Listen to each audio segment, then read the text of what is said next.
Dans ce nouvel épisode d'uniformisation entre la religion et les sciences, nous allons donc aborder les, euh, les points communs, en tout cas les structures communes entre la religion et la science.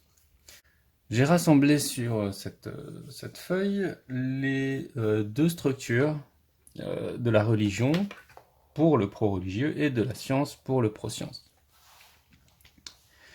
Et donc, nous allons prendre le temps de regarder donc les points communs. Donc, la religion comme la science se base sur des expériences,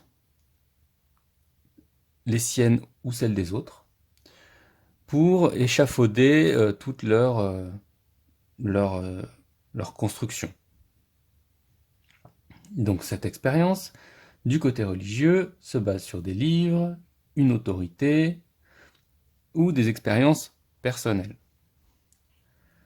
Du côté de la science, nous avons la possibilité d'avoir lu quelque chose, donc on a les livres, avoir entendu quelque chose, quelqu'un qui nous a raconté, notamment une autorité, et reproduit.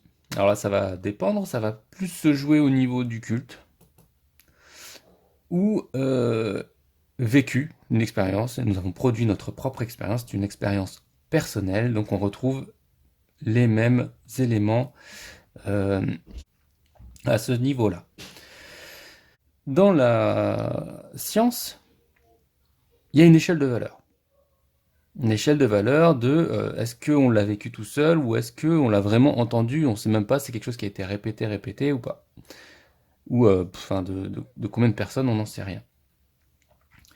Et donc cette notion-là, elle est hiérarchisée. Si c'est quelque chose, c'est une expérience que vous avez faite, qui a été reproduite, etc., vous allez avoir plus de fiabilité que si c'est quelqu'un qui vous a expliqué quelque chose, qui vous a raconté quelque chose. Alors, est-ce que pour autant ça marche à tous les coups? Non. Du côté de la religion, les livres sont quand même beaucoup plus fiables et ce, peu importe les vécus. On va croire des livres potentiellement sans qu'il n'y ait plus aucun témoin de nulle part, de rien du tout. Parce que, Genèse, par exemple, il n'y a pas de survivant à ça.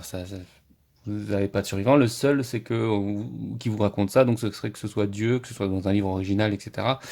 Et même en ça, en fait, vous en aurez jamais d'original quasiment. C'est forcément des copies retranscrites. C'est des livres qui ont été écrits plus tard, bien plus tard. Mais voilà, si vous y croyez, vous y croyez. Et la fiabilité, en fait, elle se fera sur le fait que ce livre a une référence qui sera soutenue par une autorité. Bon, l'expérience personnelle sur la création du monde, vous ne l'aurez probablement pas. Et la reproduction, donc c'est la pratique d'un culte quelconque qui vous donnerait des billes, mais c'est pareil. En fait, on est vraiment sur la même logique que la reproduction de la science. Ah, donc là, là, il y a un débat sur du coup sur l'origine du livre, qui c'est qui l'a écrit, la copie, etc. Le débat n'existe pas beaucoup en science sur la falsification des preuves, sauf que vous avez, oui, des falsifications d'expérience, ce genre de choses. Mais le processus ne vous est pas donné. C'est-à-dire que, autant sur le livre sacré, tout ça, vous aurez la possibilité de regarder ces livres, autant sur les études, vous serez obligé de payer un abonnement aux journaux, avoir un accès, c'est cher, ou acheter un article, enfin, c'est cher aussi. En fait, on vous laisse pas le faire.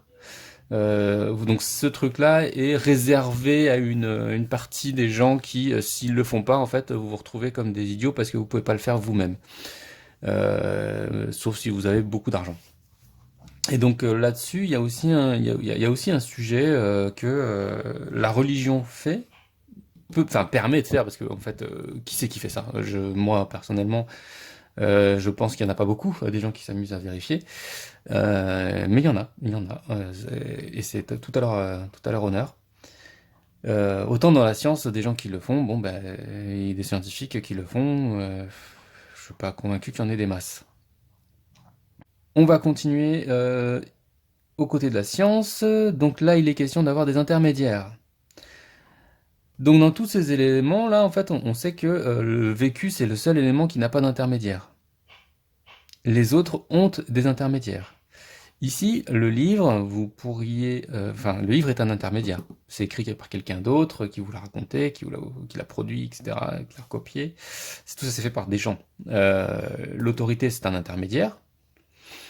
Et l'expérience personnelle, c'est la seule chose également qui va avoir un, comment on appelle ça? L'expérience personnelle, c'est la seule chose qui ne va pas avoir d'intermédiaire. Donc là, on va être de nouveau plus proche. Donc on voit bien que ça revient, cette question de l'intermédiaire. En fait, on aurait pu l'utiliser ici. Et le culte, bah, comme il est produit par quelqu'un d'autre, une autorité, c'est un intermédiaire également. S'il n'y a pas d'intermédiaire, donc c'est que vous êtes là.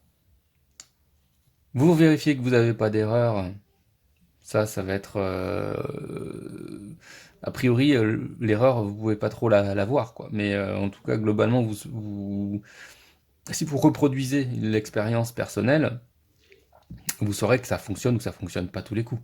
Ça permet justement de construire la foi. Donc c'est intéressant. Et ensuite, savoir si c'est toujours reproductible dans le temps, s'il y a d'autres personnes qui l'ont, etc. Mais ça reste des intermédiaires. Mais en tout cas, vous aurez une notion de savoir si ça peut exister ou pas, et si ça existe toujours en pouvant reproduire cette expérience. Donc la reproductibilité, vous avez donc la pratique. Donc pratiquer une chose régulièrement vous donne donc la preuve. Donc en fait, on a quelque chose quand même qui est très très ressemblant, vous voyez, du côté du point de vue personnel. Maintenant, passons donc aux livres et aux autorités. Donc nous avons le nombre, donc la quantité de personnes qui vont le dire, ça c'est une autorité. Donc une autorité, s'il y a plein de gens qui racontent toujours la même chose, ça va vous donner un dogme. Et ce dogme va amener un culte, donc c'est que vous allez plus du tout tester ce qui se passe, mais vous allez juste répéter le dogme et vous allez pratiquer ce que le dogme promeut. Et ça va vous donner donc une preuve. Sauf qu'en science, quelque chose qui est répété par un grand nombre de personnes, il faut vérifier si c'est pas un mensonge. Mais ça, est-ce que vous le faites ça en religion? Donc probablement que vous essayez, mais vous ne le faites pas systématiquement de vérifier si c'est un mensonge. Et d'ailleurs en science, ils ne le font pas non plus systématiquement, mais c'est quelque chose qu'il faut faire, parce que le nombre peut se tromper. Un grand nombre de personnes peuvent répéter une bêtise, et ça, c'est pas un problème. Donc voilà, donc vous avez la possibilité que ce soit une bêtise, auquel cas vous tombez dans quelque chose de pas fiable, mais ça sans le savoir. Ou c'est pas une bêtise, c'est pas un mensonge, auquel cas il faut vérifier que c'est pas une erreur, donc ça vous obligerait en fait à faire donc la pratique, tester, donc faire une expérience personnelle finalement. Ça, je sais pas comment tracer ça, c'est depuis la pratique ça fait une expérience personnelle. Et vérifier que c'est reproductible dans le temps, etc. Et ça vous donnera une preuve, est-ce que c'est valide ou pas valide. Hein. Donc là, vous n'avez pas... Il n'y a pas forcément la même chose à ce niveau-là. Mais il y a les mêmes pratiques. J'ai envie de dire, il y a des pro-sciences qui considèrent que quelque chose est valide, à partir du moment où il y a plein de gens qui le disent. Et là, bon, ben, s'ils se trompent, ben, c'est dommage. Et vous avez ensuite l'autorité. Si un grand nombre de personnes disent quelque chose d'invalide, c'est que probablement quelqu'un l'a dit au démarrage. Et si ce quelqu'un l'a dit au démarrage et tout le monde l'a cru, c'est parce que c'était une autorité. En science, l'autorité est la seule à pouvoir mentir. C'est la seule. Personne d'autre ne peut mentir, puisqu'en fait on ne fait confiance à rien d'autre. Si c'est pas une autorité qui l'a dit en premier, ce ne sera pas considéré comme fiable. Donc un mensonge ne peut être créé que par une autorité au démarrage, puis répété ensuite.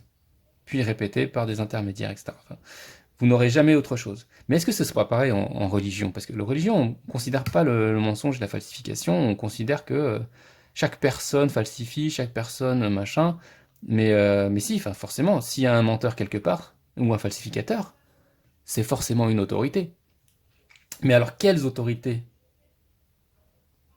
Quelles autorités? Probablement, elles en sont toutes capables. Elles en sont toutes capables. Et est-ce que vous êtes capable de voir que votre autorité ment? C'est une question. Moi, je dis pas qu'elle ment. Je dis que est-ce que vous êtes capable de le voir?